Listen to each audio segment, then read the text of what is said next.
Moms, how would you react if your teen daughter got pregnant? So listen, I'm doing laundry, minding my business, when my daughter storms in like she's being chased by the FBI. I ask, girl, what happened? She goes, Mom, promise you won't freak out. I already know that means I'm about to freak out. She's shaking, hiding something behind her back. I say, show me. She pulls out a pregnancy test. 2 pink lines. I swear, I saw my whole soul leave my body. I whisper, who? She says, you remember Marcus? Oh, I remember Marcus. The boy who came over once and called me ma'am like he's a polite little angel. That boy? The same boy who can't pass algebra but apparently passed biology just fine. I said, Lord, take me now. She starts crying. It only happened once. I said, once is literally how it happens. She's crying. I'm crying. Even the dog looks stressed. Then she says, please don't tell Dad. Girl, your dad's gonna figure it out when you start craving pickles at 3 a.m. Anyway, that night I try to keep calm. Her dad walks in all cheerful saying, what's for dinner? I say, regret. He looks confused. I tell him and he just freezes. Then slowly says, by who? I say, Marcus. Man threw his fork. Stood up like he's about to reenact an action movie. That boy who can't parallel park? He grabs his keys. I block the door. You're not going to jail today. He says, then call his mama. Oh, and I did. That woman came over in her slippers like, what's the emergency? I show her the test. She squints, says, could be a false positive. I say, then your son better pray that stick's lying. Marcus shows up 20 minutes later, holding a bag of hot Cheetos like this is a casual hangout. My husband looks at him and goes, son, do you have a job? Marcus says, I mow lawns sometimes. I said, you about to mow your whole future? We all sit down. The tension could cut steel. My daughter's sobbing. Marcus looks like he's about to faint. And my husband's just whispering to himself, Lord, give me strength not to commit crimes. And just as I'm trying to hold it together, my daughter looks up, eyes wide, voice shaking. She says, Mom, there's something I didn't tell you. And right there, everything stopped. My husband froze mid-breath. The air felt heavy. I asked, what do you mean something you didn't tell us? She stared at the table, biting her lip, hands trembling. I'm not 100% sure if it's Marcus. I blinked. My brain went blank. My husband? His soul left his body, went to heaven, came back for one last shout. Not sure?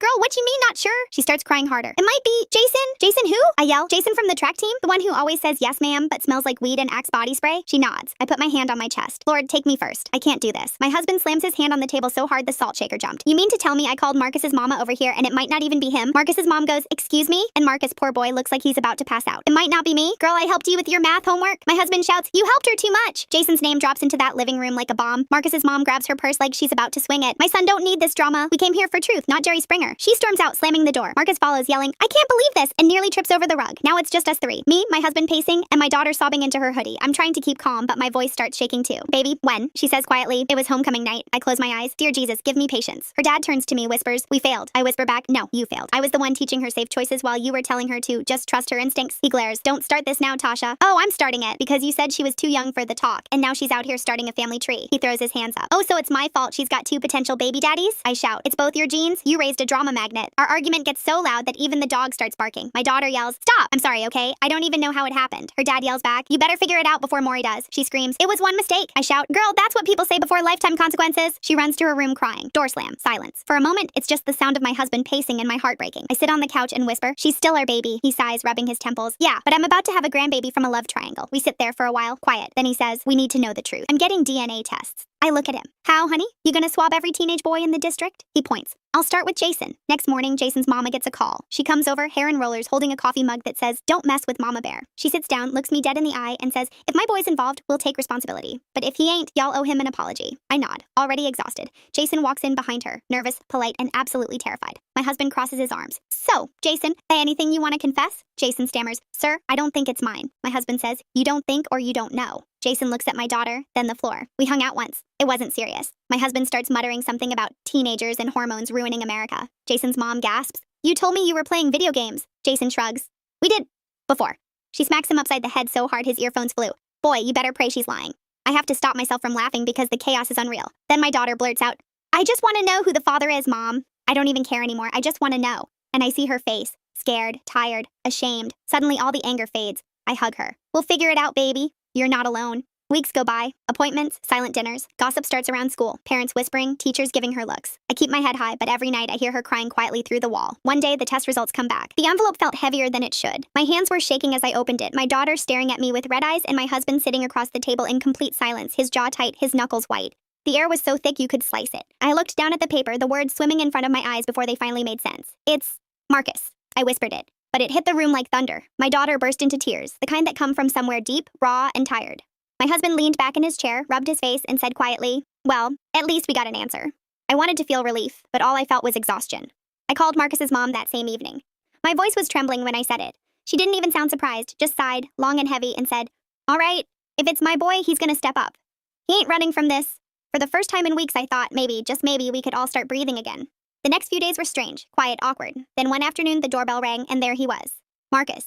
Standing there on my porch, hoodie half zipped, holding a grocery bag like it was peace offering. Hi, Miss Tasha, he said, eyes darting everywhere but mine. He pulled out a bag of hot Cheetos, a Sprite, and a half-melted chocolate bar.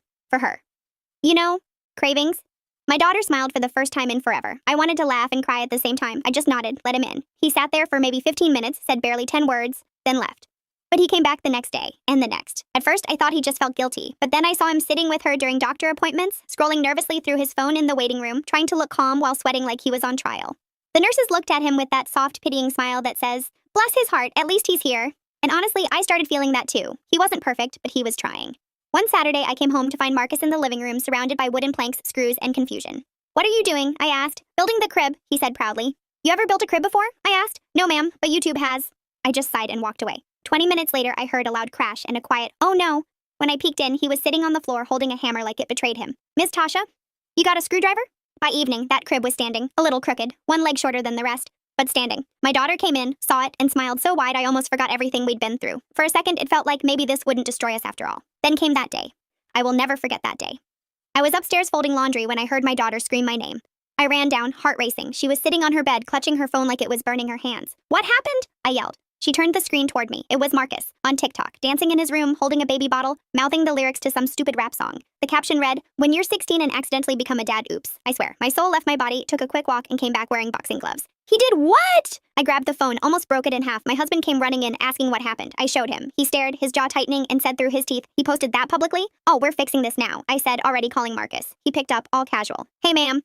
"Boy, do you think this is content?" Silence. Then a nervous chuckle. "Ma'am, it was just a joke." "A joke? You think pregnancy is a TikTok trend? Delete that mess before I personally turn you into a viral cautionary tale." I didn't hang up. I just yelled until he did. The video was gone 15 minutes later, but not before 20,000 people saw it. Screenshots, comments, classmates sending it around. My daughter sat there sobbing, whispering, "Everyone's gonna know now." I sat next to her, the anger slipping away, leaving only love. People will talk, baby. They always do. But they don't decide who you are. You do. She looked up, eyes red, and said, "I want to finish school. I'm not giving up." My throat closed. "Then we'll get you there." The next few months moved in slow motion. Doctor appointments, long silences at dinner, gossip everywhere. I could feel the eyes at the grocery store. Parents pretending to check in, but really just fishing for details. Teachers treating my daughter like she was a fragile glass ornament about to break. Some days she came home early, walking fast, hoodie up, pretending not to hear whispers.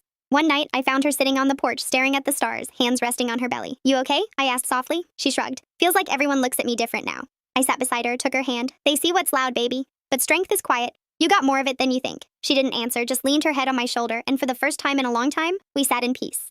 Then the day came. Hospital lights too bright, the smell of antiseptic and fear. 12 hours of labor, her screaming, me holding her hand, Marcus pacing like a lost puppy. The nurse said, "Honey, you okay?" And he whispered, "I think my soul left my body." 10 minutes later, it did, because the moment he saw that baby crown, he fainted flat out on the floor. The nurse stepped over him to hand me my grandbaby. I laughed and cried at the same time. Lord, this boy's allergic to responsibility.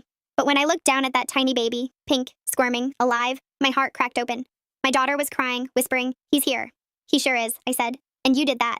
When they placed that baby in her arms, I saw something in her eyes that I hadn't seen in months. Peace. The chaos, the fear, the shame, all washed away by the weight of that little heartbeat. In that moment, I knew we'd survived the storm. The weeks after were messy, but healing. Marcus started showing up every morning, learning to change diapers, getting puked on, showing up to school dead tired but proud. His mom helped too. Dropped off food, babysat when my daughter needed to rest. My husband, who once swore he'd never forgive Marcus, started fixing the crooked crib, humming while he worked. Sometimes I'd catch him holding the baby, rocking slowly, whispering, "You're lucky, little man. You got a family that loves you even when we don't know how to act right."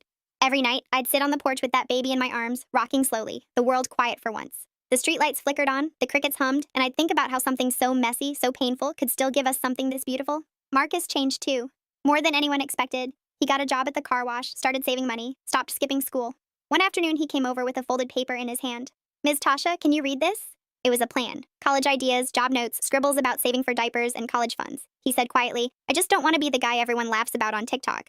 I want to do better." I looked at him, really looked, and for the first time I saw a man, not a boy. "Then do better," I said. "You already started." He smiled, small and nervous, but real. Life didn't become perfect. It was still loud, still chaotic. Some nights, the baby screamed till dawn. Some mornings, my daughter cried from exhaustion. But she kept going. She re-enrolled in school with a special program for teen moms. I took a part-time job so I could watch the baby. My husband drove Marcus to school, to work, to doctor appointments. Called himself Grand Uber. We argued, we laughed, we cried. But we were a family again. A loud, imperfect, beautiful family. Months later, I found my daughter sitting in the nursery, the baby asleep on her chest, the soft lamplight turning her into something almost sacred. She looked up and said, "Mom, do you think people can change because of love?" I smiled. "They better, or none of us stand a chance." She laughed quietly. "I used to think love was butterflies and flowers. Now it's diapers, sleepless nights, and forgiving people even when you don't want to." I nodded. That's real love, baby. The kind that stays when everything else falls apart.